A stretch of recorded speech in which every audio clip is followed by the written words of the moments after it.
The galaxy had rules. Every civilization that reached the stars eventually learned them, not because someone handed them a manual, but because survival demanded it. You didn't fire weapons within 3 light minutes of an inhabited world. You didn't jam diplomatic frequencies. You didn't arrive at a summit in anything larger than a heavy cruiser. These weren't laws written in any book. They were simply the unspoken grammar of civilized space. The Galactic Conclave had been built on those rules for over 4,000 years. Ambassador Sierval of the Velthari Dominion had enforced those rules personally for 60 of them. He was old by most standards, his silver-scaled face carrying the particular exhaustion of a diplomat who had seen too many crises manufactured from misunderstandings, and too few resolved with any real grace. He sat now at the curved head of the Conclave's primary chamber, aboard Nexus Station, watching the holographic display above the central table with the practiced calm of someone who had learned to hide every feeling that mattered. Today's agenda was simple enough on paper. Humanity was coming to talk. It had been 19 years since the species called Homo sapiens had made formal contact with the wider galactic community. 19 years since their initial broadcasts had been received, decoded, and distributed with varying degrees of alarm across the Conclave's member species. The alarm wasn't because humans had been hostile. They hadn't fired a single shot at anyone. They hadn't threatened. They hadn't postured. They had simply built. The intelligence reports from the Conclave's sensor networks were sitting in Sierval's reader, updated weekly. And every week they said the same thing in slightly more distressed language. New shipyards at Jupiter, expanded construction platforms around Saturn, an entire moon, Titan itself, partially converted into a layered military-industrial complex that produced materials science the Conclave hadn't achieved in 3 millennia of research. Their fleet numbers grew with a consistency that felt less like policy and more like a biological function, like breathing. The summoning had been carefully worded, diplomatic, warm, even. The Conclave invited humanity to join the great family of galactic civilization, to share in the prosperity of collective peace, to discuss mutual frameworks for coexistence. What they meant, what every species around that table understood, was simple: stop building, tell us what you have, let us feel safe. Sierval had expected a human delegation shuttle, something sleek and modest, the kind of vessel a species sent when it wanted to make a good impression. Perhaps 12 passengers, diplomatic credentials, maybe gifts. Humans seemed to enjoy the ritual of gifts. He'd read that somewhere. He'd even prepared a small welcome address, warm but measured, the kind of opening that left room for negotiation. The first sign that something was different came from Nexus Station's outermost sensor array, a routine long-range sweep that ran automatically every 4 minutes. The technician on duty, a young Pelhari named As, was halfway through his 3rd cup of stimulant when the console in front of him made a sound he had never heard before. Not an alarm. Not exactly. More like the system reaching the limit of what it had been designed to process and simply stopping, sitting quietly, waiting for someone to come explain to it what it was looking at. As leaned forward. The object had dropped out of faster-than-light travel at the edge of the system, standard practice, perfectly polite by galactic convention. Arrivals didn't jump close to stations. It showed awareness of protocol, at least. But the mass reading that followed made As's hand freeze over his console. He checked the calibration, ran the diagnostic, checked the calibration again. Then he did something he had never done in 4 years on duty. He called his supervisor, directly, interrupting a meeting. "Sir," he said carefully, "I need you to tell me our deep range sensors are malfunctioning." They weren't malfunctioning. The object was 14.3 kilometers long. Its mass signature was so significant it had created a measurable gravitational lens effect on the light from the star behind it.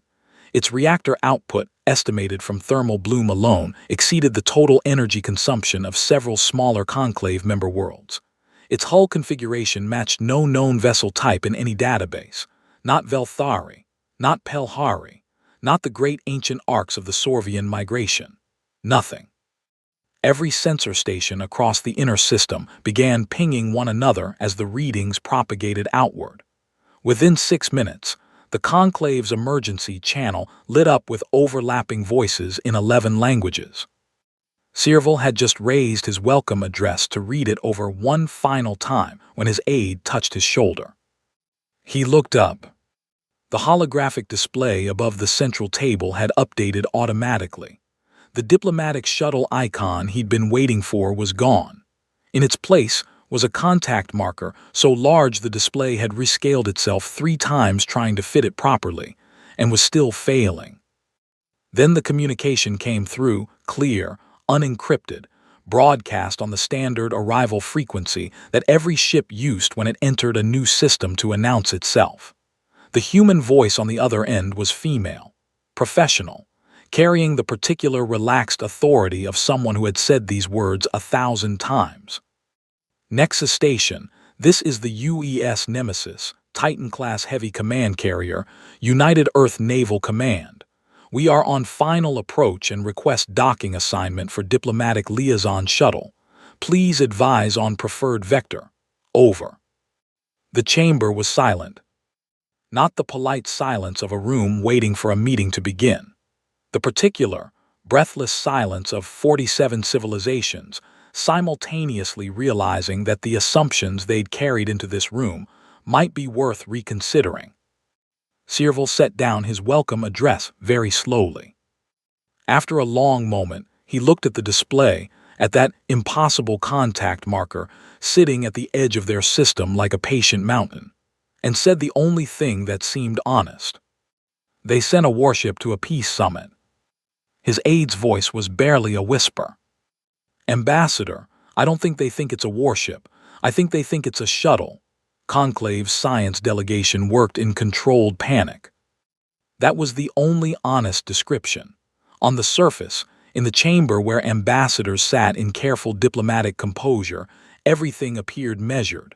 Voices were kept low. Hands were folded. The kind of professional stillness that centuries of interstellar politics had refined into an art form. But in the analysis bay 2 decks below, where the actual minds of the conclave's scientific apparatus were currently doing the real work, the atmosphere was something closer to a room full of people who had looked directly at something they couldn't explain and were now arguing about whether their instruments were broken. They weren't broken. Dr. Velzeth, senior xenotechnology analyst for the conclave, a distinction that had always felt ceremonial until approximately 40 minutes ago, stood before a display that covered an entire wall and tried to find the right word for what she was seeing. Impressive was inadequate. Alarming was too emotional. She had spent 30 years deliberately removing emotional adjectives from her professional vocabulary. What she was looking at was a feat of engineering that should not have been possible from a species with 19 years of known spacefaring history. She started with the basics. The UES Nemesis was, by every measurable dimension, the largest mobile structure any conclave species had ever constructed. At 14.3 kilometers in length, it exceeded the previous record, an ancient Sorvian generation ship, now a historical monument, by nearly 4 kilometers. But raw size was almost the least remarkable thing about it. The Sorvian ship had been built over 800 years by a civilization in gradual decline. It was enormous and hollow and slow. The Nemesis was dense. Hull composition analysis came back first, and it was the result that made Velzeth sit down without meaning to. The outer plating was a layered composite material. She could identify some components, alloys she recognized, ceramic matrices she'd seen in theoretical papers, but they had been combined in a configuration that her reference library had no category for. The arrangement was clearly deliberate. It was designed to absorb, distribute, and dissipate kinetic and thermal energy across the broadest possible surface area. It was, in the most precise technical language available, armor. But armor of a quality that her own species, 3,000 years into spacefaring, had never manufactured. She flagged the result and moved on. Propulsion next. The drive signature was enormous, which was expected for something that size, but the geometry of the thrust output was unusual.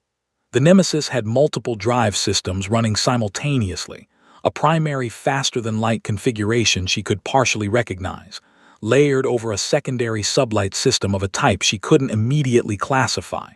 The sublight drives appeared oversized for normal maneuvering, grossly oversized. As if the ship had been built to accelerate at rates that should be physically punishing for any crew aboard, unless the internal systems compensated for it. Unless humans had solved certain problems in inertial compensation that the Conclave's own engineers still considered open theoretical questions. She flagged that result too. Weapons. She saved weapons for last because some part of her ancient analytical instinct was whispering that she should be sitting down when she read the results, and she was already sitting. The Nemesis carried, in the estimation of every sensor platform currently pointed at it, a weapons loadout that exceeded the combined offensive capacity of the Conclave's 3 largest member fleets. Point defense grids that covered every possible approach vector with no dead zones. Missile batteries in configurations she'd only seen in military doctrine papers as hypotheticals. What appeared to be directed energy systems of at least 4 distinct types, and something along the center line of the ship. A long, reinforced structure that ran nearly the full length of the vessel, that her instruments could not fully characterize because it was currently powered down. She stared at that result for a long time. Powered down. They had left it powered down, because they were at a peace summit and it hadn't occurred to anyone aboard that ship that the planet-scale weapon running along its spine might make the neighbors uncomfortable. She filed her report and sent it upstairs. In the ambassador's chamber, Searville read it in silence. Around the table, the other representatives were receiving their own versions from their own analysts, delivered in their own languages, and the reactions were all slightly different variations on the same fundamental experience. The Torathi ambassador, whose species prided themselves on emotional restraint, made an audible sound. The Pelhari delegation consulted each other in urgent whispers. The resonant Kurath, oldest diplomat in the room, 400 years of measured composure, simply folded all 12 of his upper limbs together and was very still. Ambassador Searville set down the report. He looked across the chamber toward the small viewport on the far wall. The Nemesis wasn't visible from here.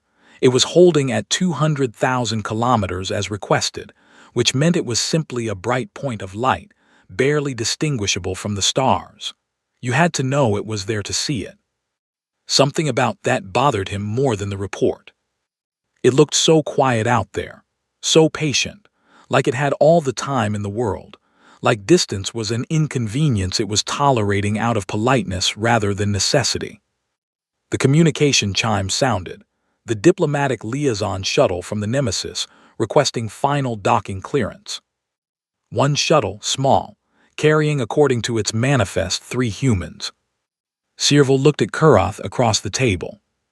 The ancient being's many eyes were still fixed on the viewport. 3,000 years, Kurath said quietly to no one in particular. We have been among the stars for 3,000 years. A pause. They have been among the stars for 19. No one in the chamber said anything. Outside, the point of light that was the UES Nemesis held its orbit with absolute, effortless stillness. The liaison shuttle descended toward the docking bay, and in the analysis deck below, Dr. Velzeth was still staring at the entry for the ship's centerline weapons system, reading the power output estimates over and over, trying to find an error in the math. There wasn't one. Lieutenant Commander Elena Vasquez had been awake for 22 hours. Her coffee had gone cold 40 minutes ago, and she was currently reviewing the Conclave's official diplomatic briefing packet for the 3rd time in the hope that it would make more sense than it had the previous 2 times. It still didn't. She was sitting in the liaison shuttle's small forward compartment, the kind of Spartan military workspace that communicated very clearly that comfort had not been a design priority. Across the narrow table from her sat Ensign Dara Osai, 23 years old, and maintaining the specific wide-eyed alertness of someone trying to appear like they weren't overwhelmed by being at their first interstellar diplomatic summit. To her left, Admiral James Chen was doing what he always did in transit, reading physical reports, making margin notes in actual pen, and occasionally drinking water with the focused contentment of a man who had learned to appreciate small things. Vasquez put down the briefing packet. "Sir," she said, "I want to flag something." Chen turned a page. "Flag it." "The Conclave's message this morning. They've requested the Nemesis maintain a minimum distance of 200,000 kilometers from the station." She paused. "They said it was for traffic management." "Sir, there is no traffic. We are the only vessel in this system that isn't a Conclave platform." Another pause. "They're scared of us." Chen looked up. He had the kind of face that had been weathered by decades of space service into something calm and slightly amused. He considered her observation for a moment. "Yes," he said. "Should we do something about that?" "We're doing something about it right now," he said. "We're going to the meeting." He went back to his report. Vasquez looked at Osai. Osai looked at Vasquez. Neither of them said anything. This was, they had learned, frequently the appropriate response to Admiral Chen. What Vasquez didn't say, what she was turning over in her mind instead, was the particular dissonance of the situation as she personally experienced it. She had grown up on the Nemesis. Not this exact ship. She transferred 3 times through her career, but Titan-class vessels had been her entire professional world since she was 20. She knew every sound the ship made. She knew the rhythm of its maintenance cycles, the particular vibration in Deck 7 when the secondary drives throttled up, the way the light in the observation corridor shifted depending on which star you were orbiting. The Nemesis was not frightening to her. It was home. It was genuinely difficult to look at it from the outside. She tried, periodically, in the way you try to see your own face fresh after years of mirrors.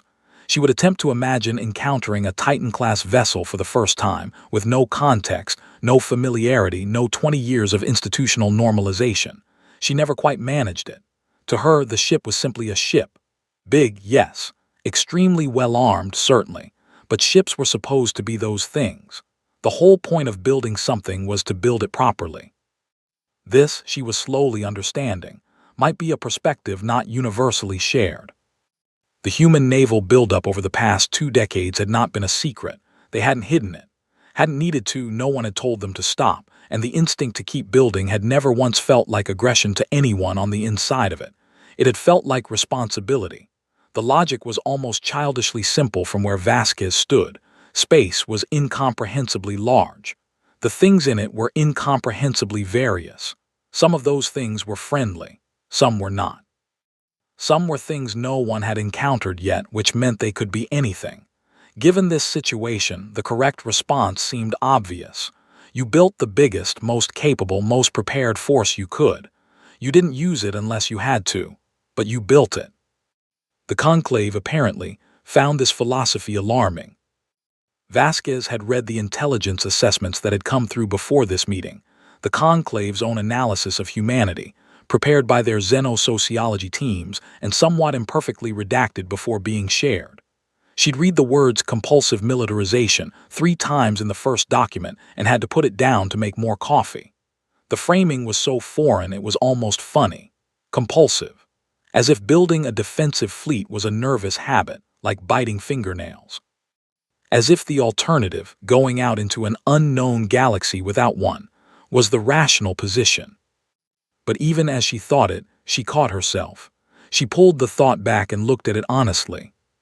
If you had grown up in a galaxy that had been peaceful for 4,000 years, if your civilization had never faced a truly existential threat, if war was something your ancestors had ended before recorded history, and your deepest cultural trauma was an economic recession 2 centuries ago, maybe you wouldn't build a Titan-class warship.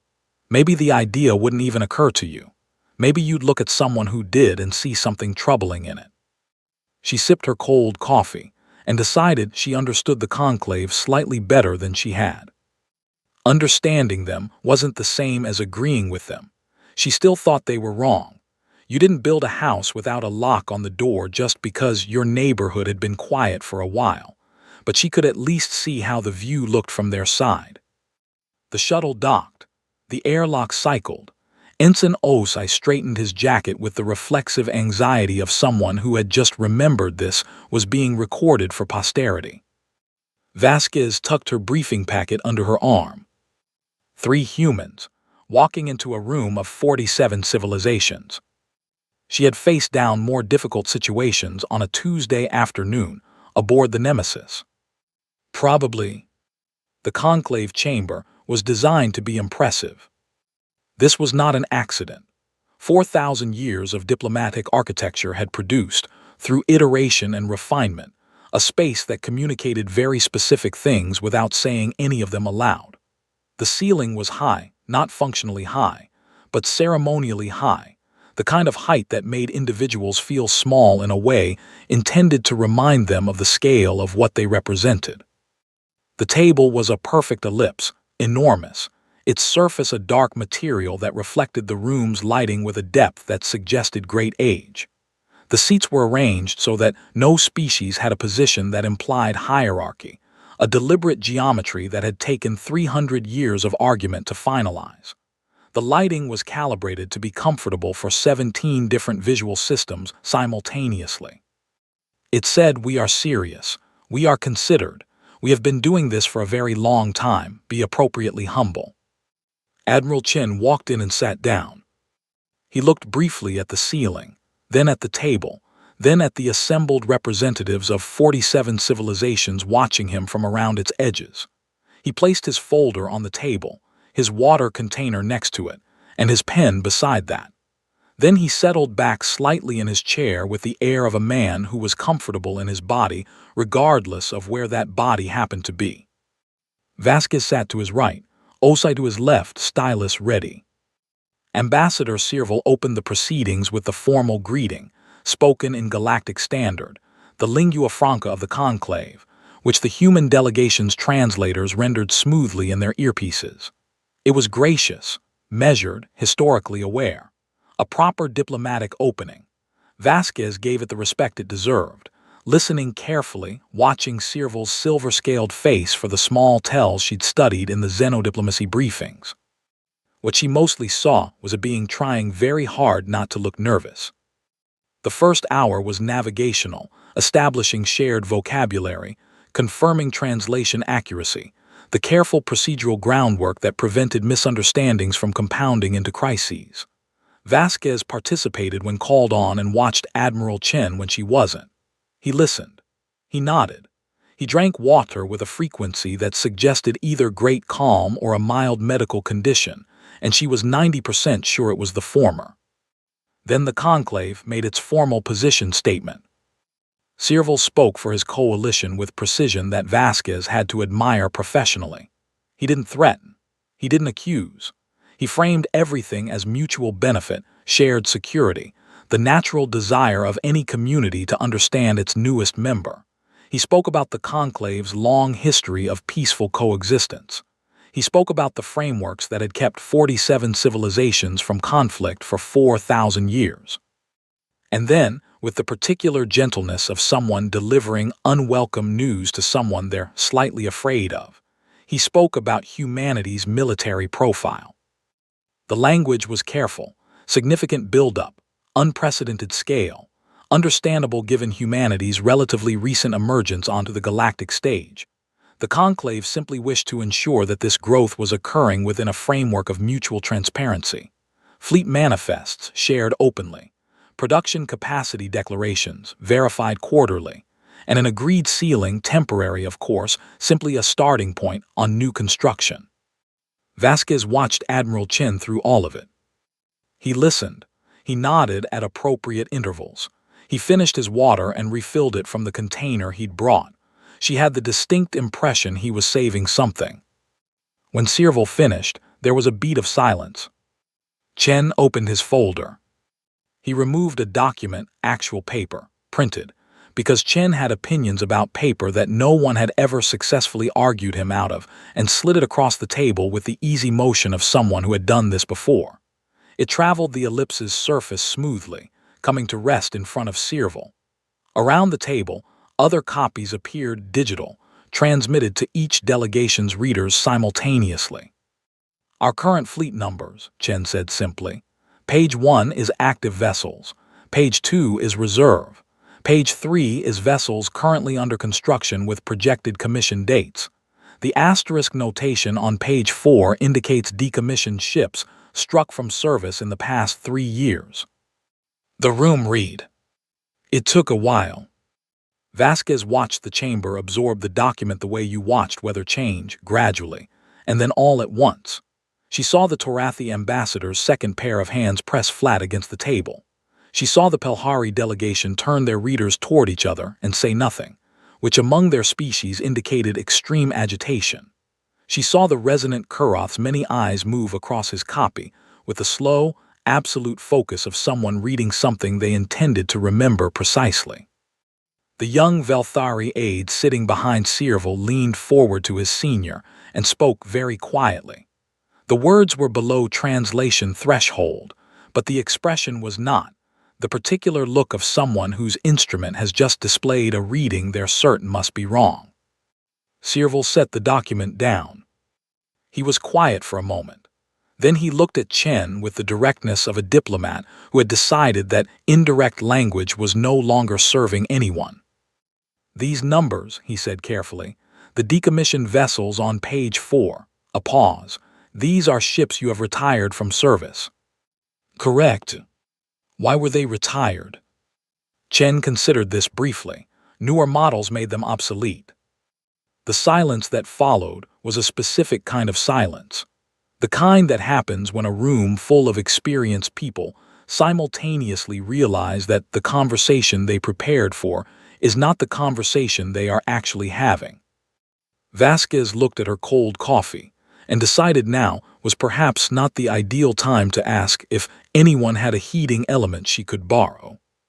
The recess was called after the 4th hour. Diplomatic recesses were, in Vasquez's experience, rarely about rest. They were about controlled regrouping, a structured opportunity for delegations to consult privately, to recalibrate positions, to say the things to their own people that couldn't be said across the table. She'd participated in enough of them to recognize the rhythm. The chamber would empty, corridors would fill with urgent, quiet conversations, and then everyone would return looking slightly more composed than they had any right to be. She was standing in the station's public observation corridor, a long curve of transparent material that looked out into open space, when she sensed someone approaching. Not a human. The movement was different, deliberate in the specific way of a very old being who had learned that speed was rarely as valuable as it appeared. The resonant Kuroth settled beside her. Up close, the being was extraordinary in the way that very old things sometimes were not impressive exactly, but weighted. He stood perhaps 1.5 meters at his highest point, his body a complex architecture of dark articulated limbs and a central mass that pulsed faintly with bioluminescent patterns. His species communicated partially through those patterns, Vasquez knew. The translator handled the words. The light was something else, emotion, subtext, things that didn't convert cleanly. Currently the light was a slow, uncertain blue. You do not seem troubled, Kuroth said. His voice through the translator was resonant, careful, old in a way that voices could be old. By the meeting, Vasquez looked back at the stars. Not particularly. Your fleet numbers did not concern you when you read them. I grew up with them, they're just numbers to me. She paused. I understand they aren't to everyone else. Kuroth was quiet for a moment. The blue light shifted slightly toward something darker. I have brokered 400 years of negotiations, he said. I have sat across tables from species in the first bloom of interstellar expansion, young civilizations, eager, sometimes frightened, sometimes aggressive. I have learned to read the difference between a people who build weapons because they intend to use them and a people who build weapons for other reasons. A pause. I am not certain I have met your second category before, not at this scale. Vasquez turned to look at him. Then let me explain it, she said, if you want.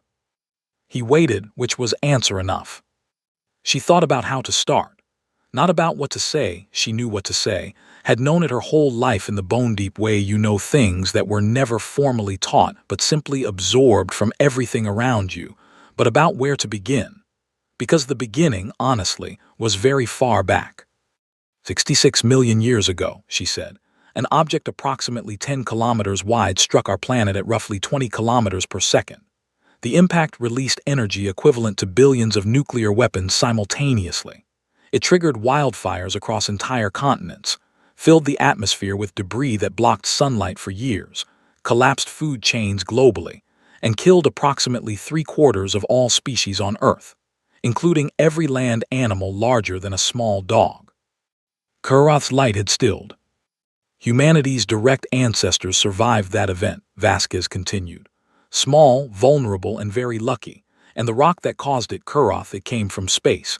It came from exactly the kind of environment we now travel through every day. And it wasn't the only one. The geological record of our planet is a history of mass extinctions. Some from space, some from volcanic events, some from climate shifts. Our planet has tried to kill everything on it multiple times. It nearly succeeded repeatedly. She looked back at the stars.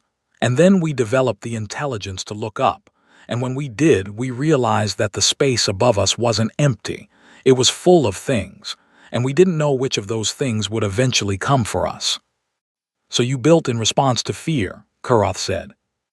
Not exactly. She considered the distinction carefully. Fear is what you feel before something happens. What humans carry is something older than fear. We call it preparedness, but that word isn't quite right either. It's closer to. She searched for it. You know the feeling when you walk into a dark room and your hand reaches for the wall before you've consciously decided to, before you've heard anything, before there's any evidence of danger. Your hand just goes. A reflex. A reflex, she nodded.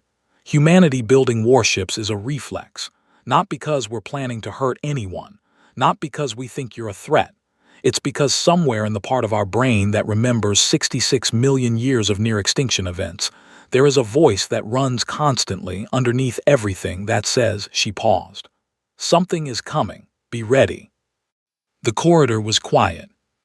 Kurath's bioluminescence had shifted through several colors while she spoke.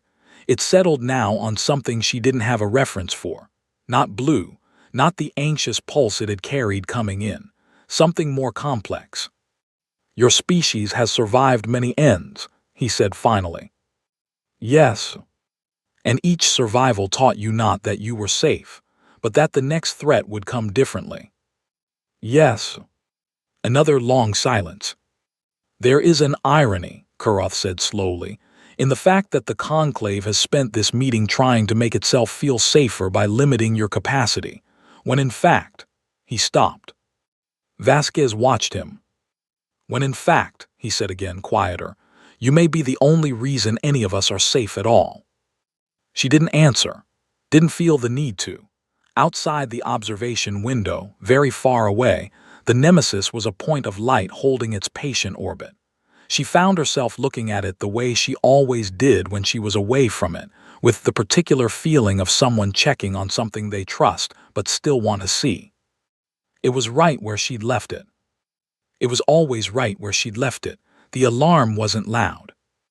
That was the thing that stayed with everyone afterward, how quiet it started. Not the blaring emergency klaxons that filled corridors in the kind of crisis people imagined. Not the immediate, obvious signal that something catastrophic was happening. Just a tone. A single sustained note from the station's long-range relay network, repeated at 4-second intervals, that the technicians on duty initially assumed was a calibration error. The first relay went dark at 14:32 station time.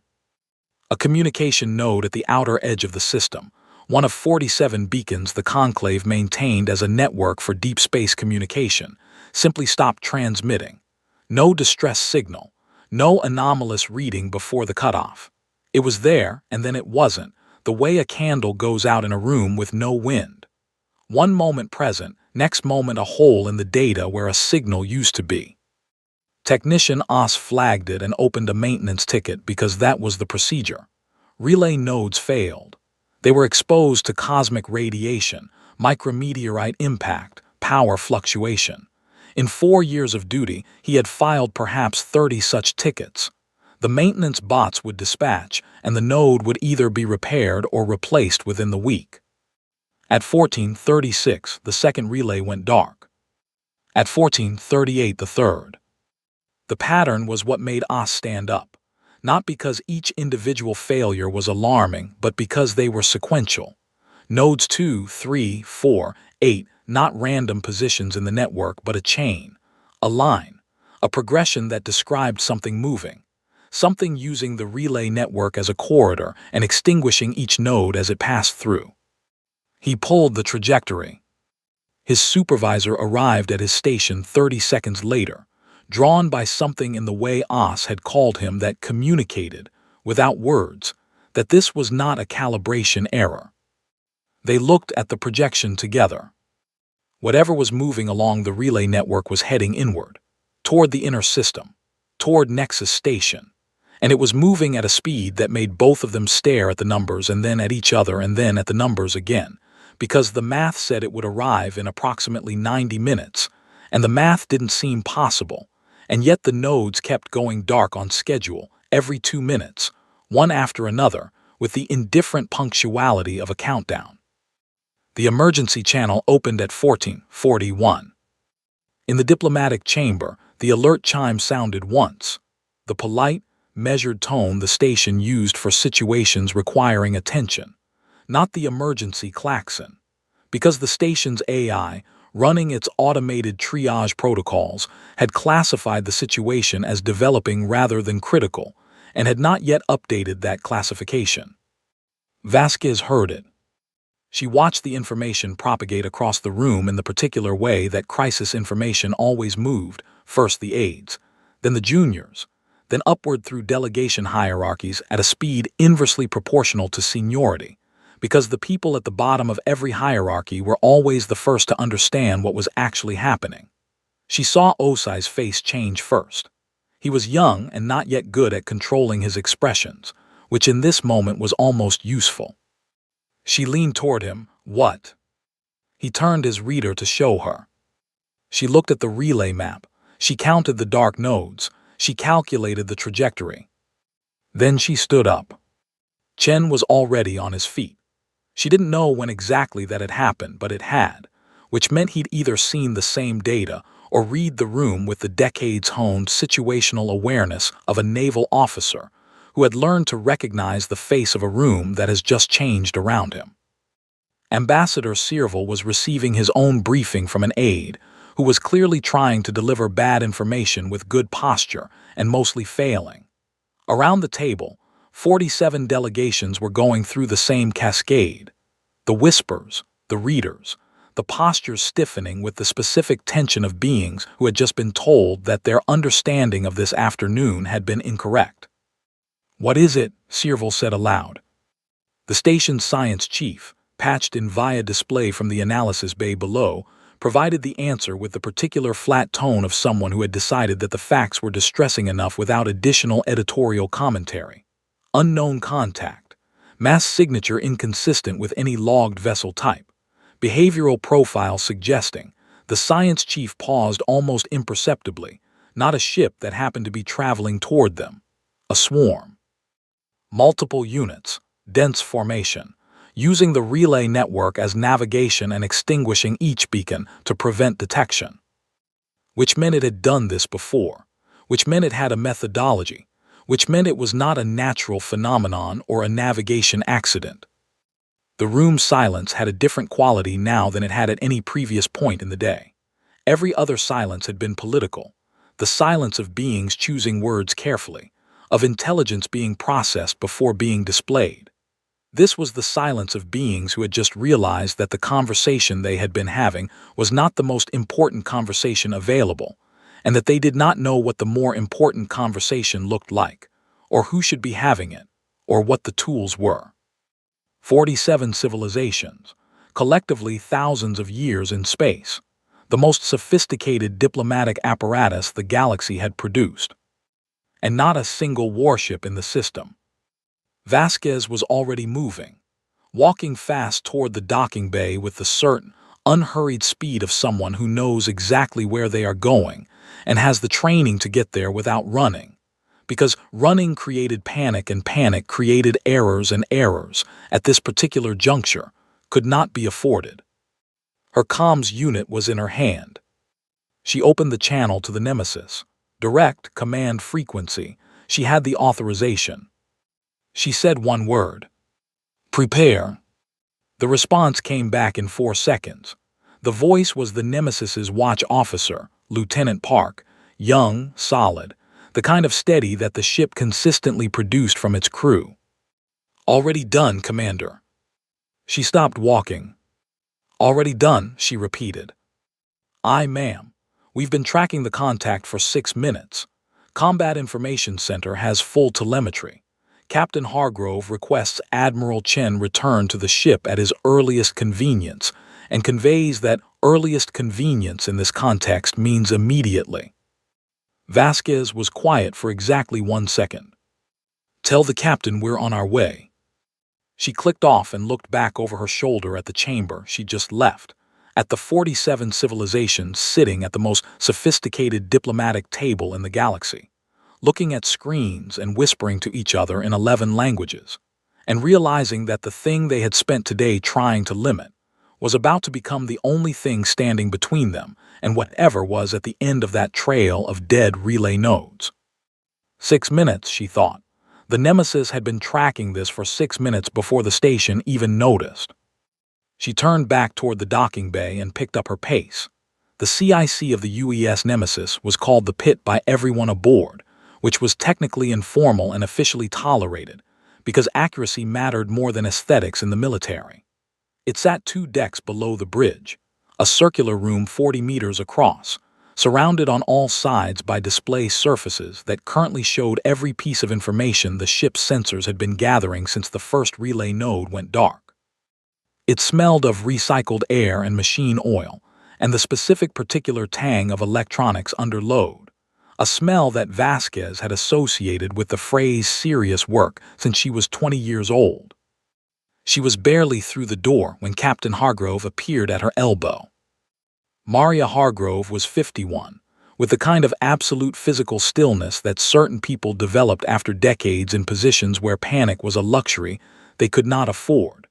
She wore her graying hair close-cropped, and she had a habit, when a situation was developing that required her full attention, of speaking in complete sentences without contractions, as if sloppiness in language might somehow propagate to sloppiness in decision-making. Commander, Admiral, she turned immediately to the main display. Here is what we know. What they knew was considerable.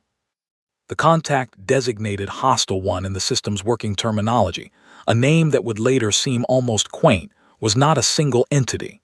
It was a formation, a distributed swarm of individual units, each approximately the size of a heavy fighter by mass signature, moving in a dense spherical arrangement roughly 8 kilometers in diameter. No drive signatures the Nemesis's database recognized. No communication output. No transponder.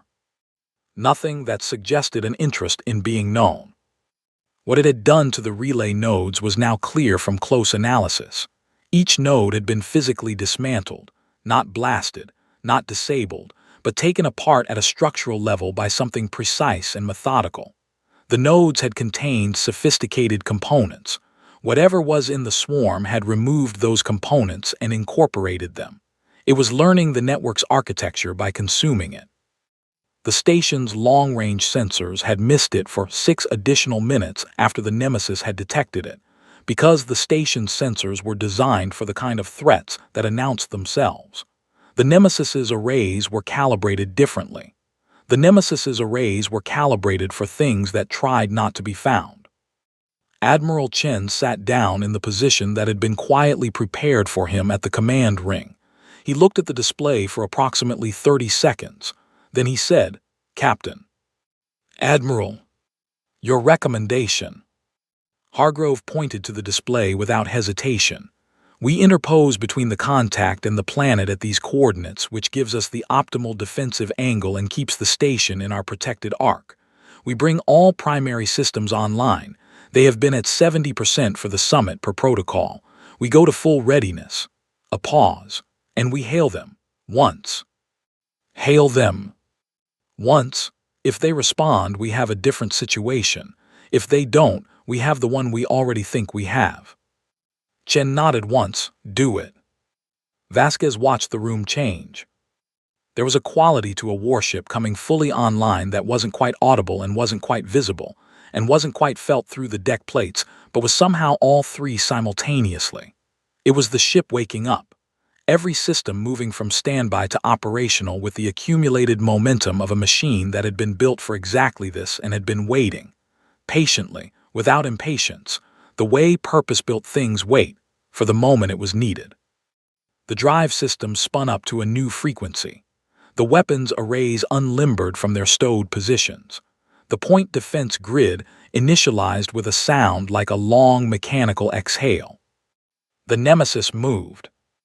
In the station's observation corridor, the conclave ambassadors who had gathered there watched it happen from 200,000 kilometers away, and some of them would later report that the first thing they noticed was not the ship moving but the space around it changing, a slight distortion at its drive cones, a shimmer.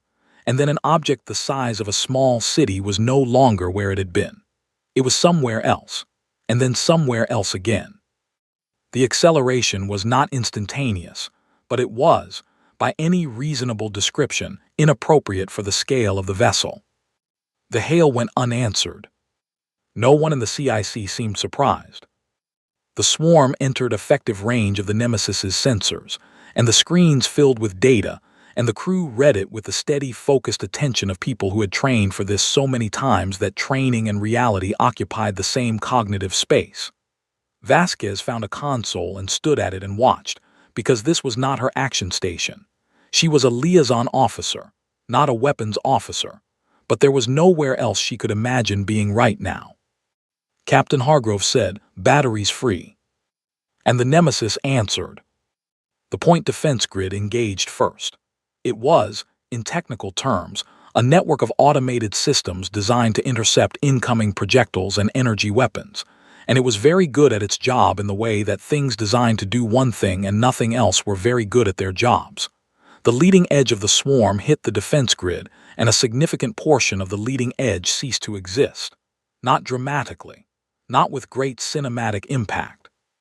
Simply, things moving, and then things not moving, at a rate that would have been almost boring to observe if the scale hadn't been what it was.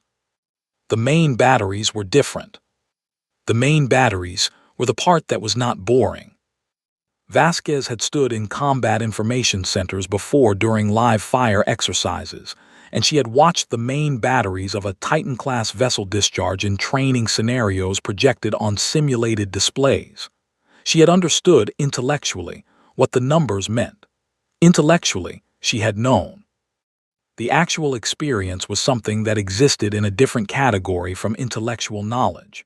It occupied the body as much as the mind. The deep structural vibration that traveled through the hull from the discharge points to every corner of the ship.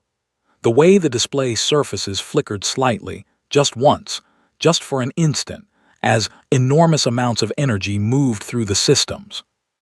The thermal readings on the external hull that climbed in a way that would have been alarming if you didn't know the hull was built for it. The pattern on the tactical screen as the batteries walked through the swarm's formation with the methodical coverage of something that had been calculated rather than aimed. Because at this scale, aiming was less efficient than mathematics. The swarm was not passive, it hit back. The Nemesis's hull absorbed impacts that would have destroyed most vessels in the Conclave's combined fleets and kept functioning, because the hull had been built with a specific philosophy. It was supposed to still be fighting after things hit it. This was not a philosophy universally shared. Most galactic military doctrine emphasized evasion and shields. Humanity had decided, at some point in its engineering history, that the most reliable shield was material that physically could not be destroyed quickly enough to matter. The engagement lasted 43 minutes.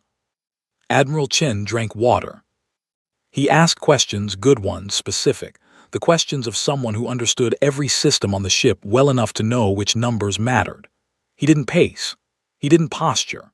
He sat at his position and directed and drank water, and when the last contact on the tactical screen went dark, not fled, not retreated, but went dark, he was quiet for a moment and then asked for a damage report. Moderate hull scoring on the port dorsal sections. 2-point defense batteries offline repairable.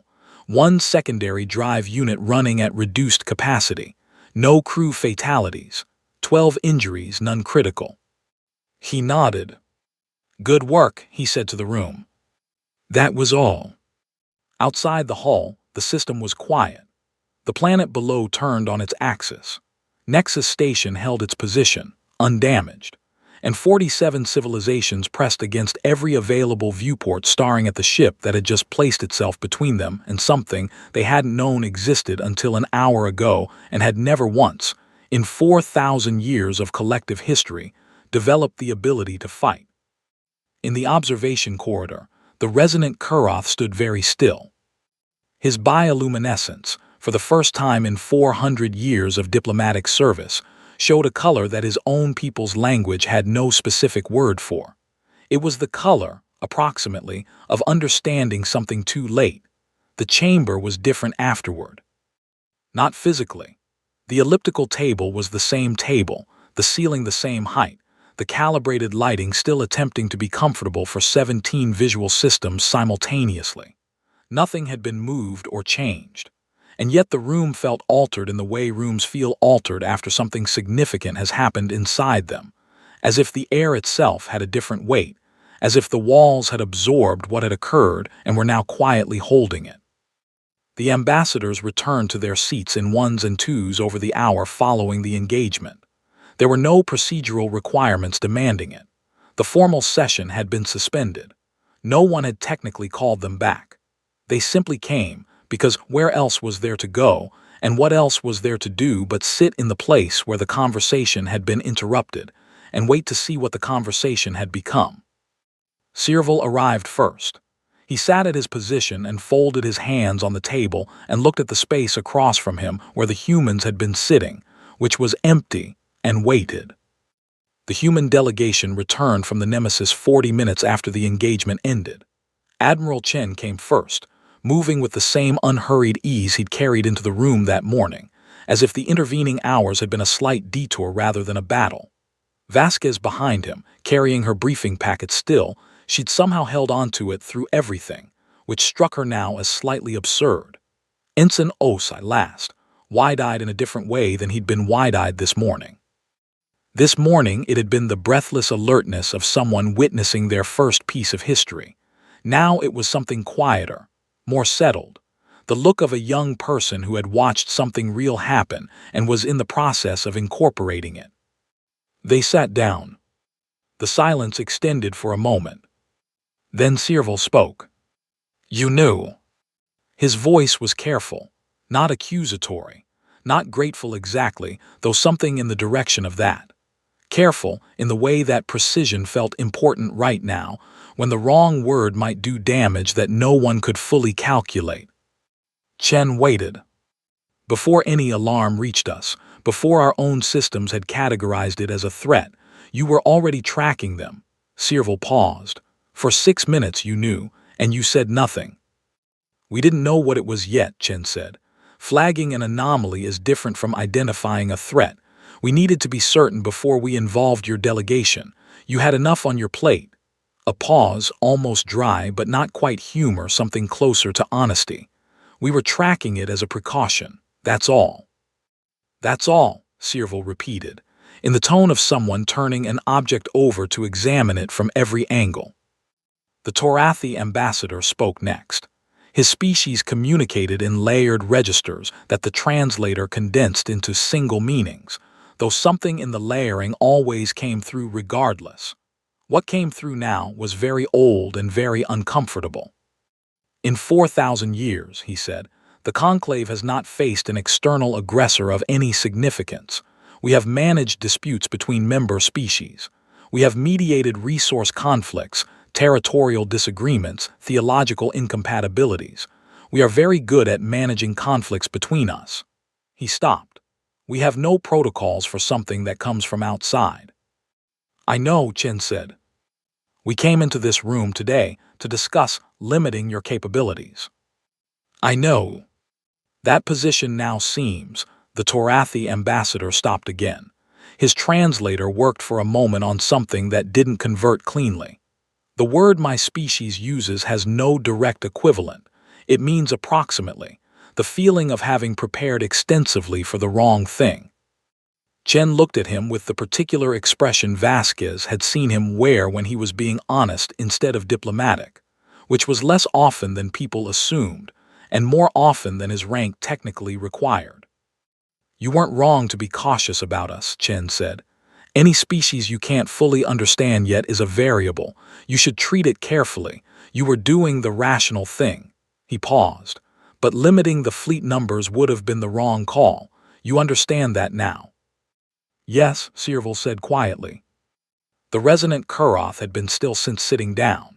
He spoke now, and when he did the room listened the way rooms listen to beings who had been speaking in them for 400 years, and had learned exactly how much silence to use.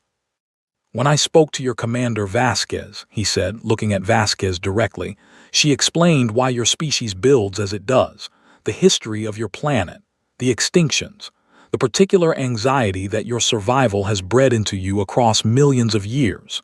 He paused. I found it philosophically interesting at the time. I find it considerably less abstract now. Vasquez held his gaze. We weren't trying to frighten anyone. I know.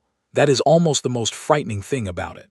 Something in his bioluminescence shifted, not the uncertain blue of the observation corridor, and not the wordless color that had come after the battle. Something more resolved. The conclave spent this morning trying to determine how to constrain your species.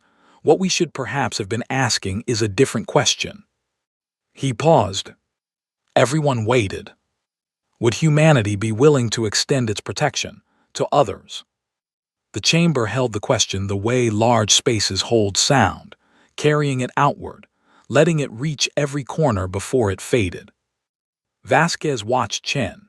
He had gone still in a specific way she recognized, not the stillness of someone who didn't know the answer, but the stillness of someone who had known the answer for a long time and was making sure the moment deserved it.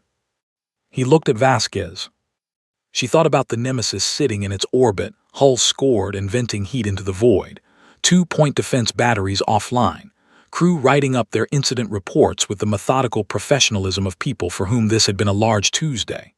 She thought about the voice that Kuroth had asked her to explain, the one that ran underneath everything, constant and quiet, that said something is coming, be ready. She thought about what ready actually meant when you were honest about it. Not a wall. Not isolation. Not simply protecting yourself because yourself was all you had to protect. Ready meant what the Nemesis had done today, putting yourself between the danger and the things that couldn't face it alone. She shrugged, not dismissively, the shrug of someone who had already known this was coming and was simply confirming it. Chen turned back to Kuroth and placed his palms flat on the table, not a gesture of dominance, not performance, just presence, just honesty. That, he said, is a conversation I'm authorized to have. The room breathed. It wasn't relief exactly. Too much had shifted in too short a time for anything to feel as simple as relief.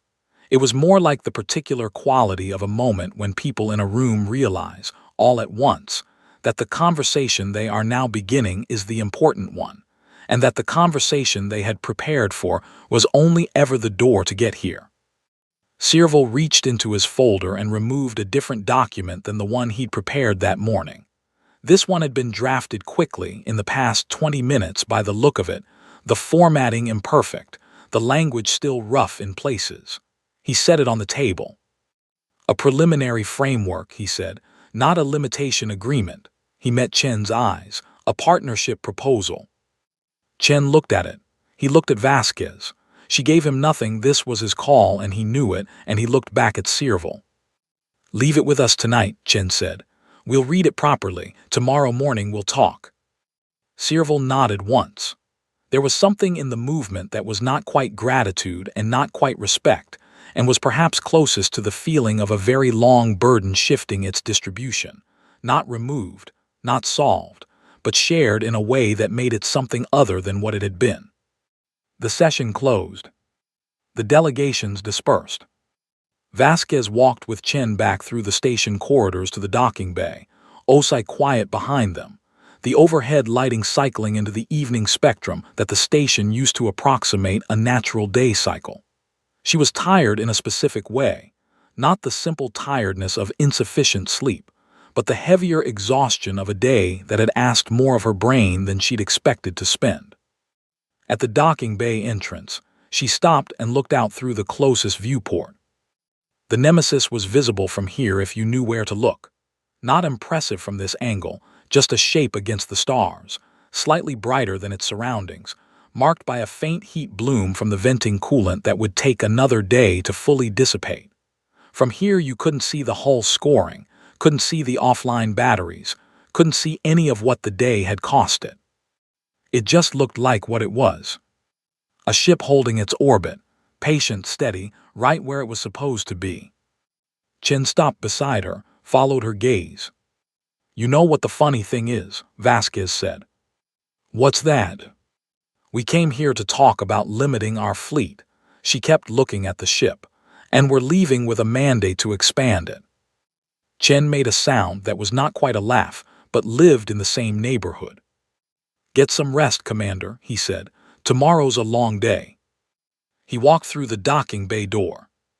Vasquez stayed another moment, looking at the Nemesis, at the cold and full and incomprehensibly vast galaxy beyond it, with all its variable and unknown contents, its ancient things that had done this before and would do it again, its species who had 4,000 years of peace because nothing had come for them yet, and they had mistaken that for safety.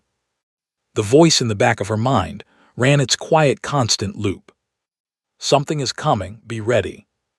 She'd spent her whole life understanding that as anxiety, as the ancient, irrational remnant of 66 million years of catastrophe, still firing in the modern brain long after its original context was gone. Standing here now, with the engagement fresh and the alliance beginning, and the galaxy freshly and honestly understood to contain things that had methods and intentions and no interest in being negotiated with, she thought maybe she'd had it slightly wrong. Maybe it wasn't anxiety. Maybe it was just accurate. She turned from the viewport and walked to the shuttle. Behind her, in the orbit of a world that had no idea how close today had come, the UES Nemesis held its watch. It always did. And